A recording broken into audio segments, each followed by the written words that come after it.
이 시간 함께 묵상하실 하나님의 말씀은 출애굽기 7장 16절의 말씀입니다. 그에게 말하여라. 히브리 사람의 하나님 여호와께서 나를 왕에게 보내어 말씀하시기를 내 백성을 보내라. 그들이 광야에서 나를 예배할 것이다 하셨으나 보아라, 네가 지금까지 듣지 않았다. 아멘. 영국의 유대교 개혁파 랍비이며 국영방송인이었던 휴고 가브리엘 그린은 2차 세계대전 때 온 가족이 독일의 집단 수용소에 끌려가서 뼈아픈 고난을 당했습니다.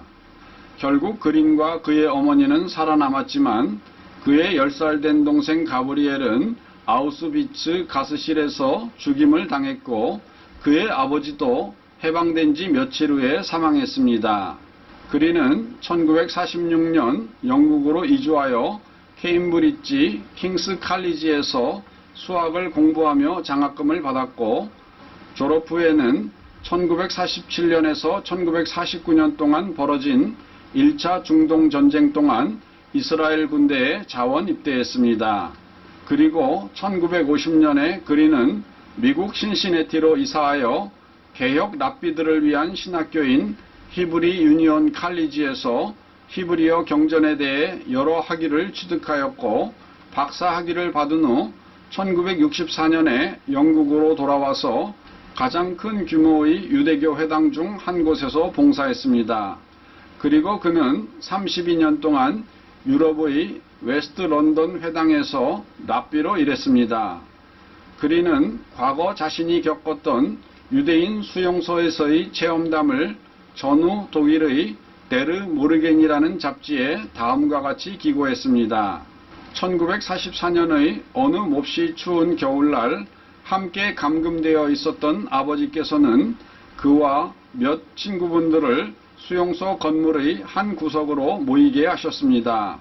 그리고 그날이 바로 유대인의 명절로 마카비의 성전 탈환을 기념하는 하누카 저녁이라고 하셨습니다.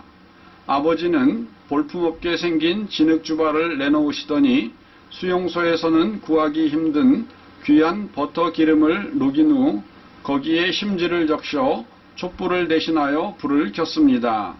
아버지가 송축기원을 말씀하시기 전 그린은 아버지에게 그 귀한 버터 기름을 먹지 않고 낭비하는 데 대하여 항의했습니다.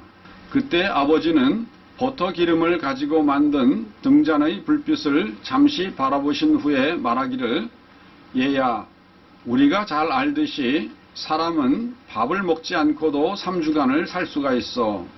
그리고 우리는 한때 물을 먹지 않고도 3일 동안이나 살아 있었지 않았니?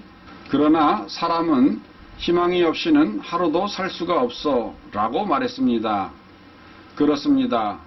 유대인 수용소라는 절박한 상황에 있었지만 그린의 아버지에게 하나님께 대한 예배는 생명을 유지하는 음식물 이상으로 더욱 소중한 것이었습니다. 이처럼 하나님께 드리는 예배는 성도에게 있어 무엇보다도 소중한 것입니다. 하지만 세상은 그렇게 생각하지 않습니다. 특별히 이번 코로나19 사태를 두고 교회에 대한 세간의 여론은 매우 좋지 않습니다. 그들은 코로나의 가장 위험한 밀집 공간이 어디냐는 물음에 1위가 교회라고 말하고 있습니다.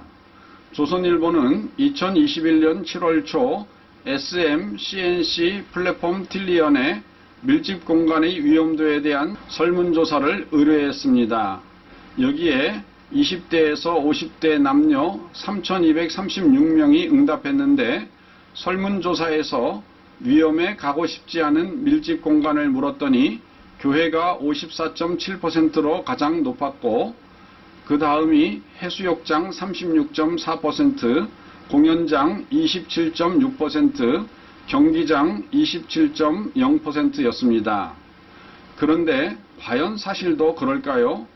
2021년 2월 1일에 손영래 보건복지부 중앙사고수습본부 사회전략반장은 정부 세종청사에서 기자단 브리핑을 열고 밀집도가 상당히 낮고 마스크 착용, 손 씻기, 사전 방역 조치 등이 이루어지기 때문에 교회에서 대면 예배를 통한 감염이 사실상 지금까지는 거의 없었다라고 말했습니다. 또한 2021년 1월 21일 질병관리청 본부의 발표에 따르면 타종교를 포함한 모든 종교시설 집단 감염률은 7.7%라고 하였습니다. 한국갤럽이 최근 발표한 자료에 따르면 우리 국민 중 만 19세 이상 종교인의 비율은 2021년에 40%를 기록하고 있습니다.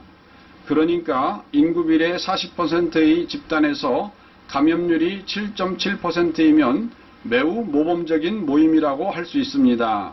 또한 2020년 7월 한국교회 언론에는 이단교회나 오보, 오진단, 교회 밖 2차, 3차 감염 등을 제외한 실제 교회를 통한 감염은 전체 감염의 약 1.8%라고 2020년 7월 크리스천 투데이를 통해 보도했습니다.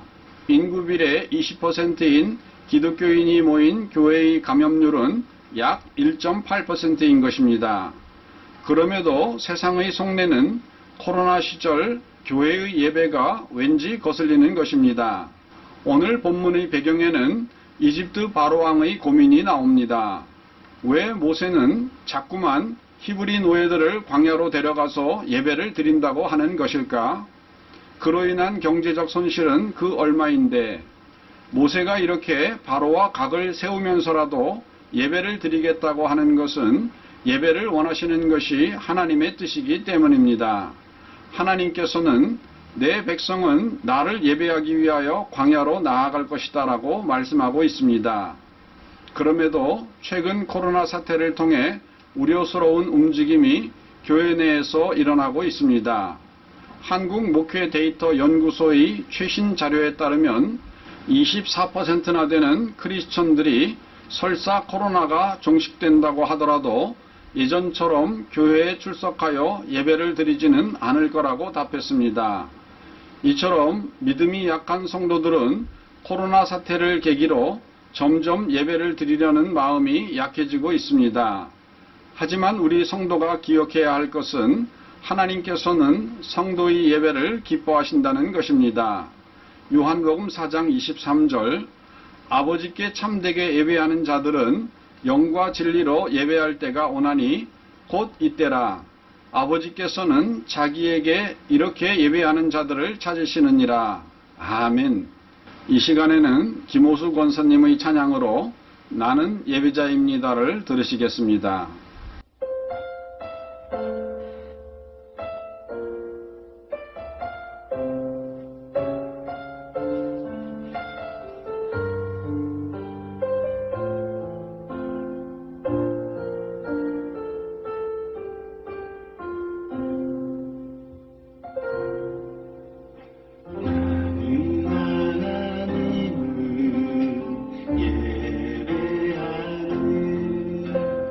예배하는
다 같이 기도하시겠습니다. 사랑의 하나님 아버지, 우리 하나님께서는 신령과 진정으로 예배하는 자들을 찾으신다고 했습니다. 어려운 코로나 시절을 맞이하여서 우리가 하나님 앞에 예배드리는 것이 힘들어지고 있습니다.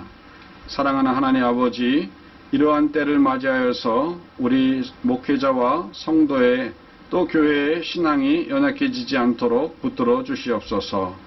진정으로 하나님을 예배하는 예배자가 되는 우리 성도들 되게 하여 주시기를 우리 구주 예수님의 이름으로 기도드리옵나이다.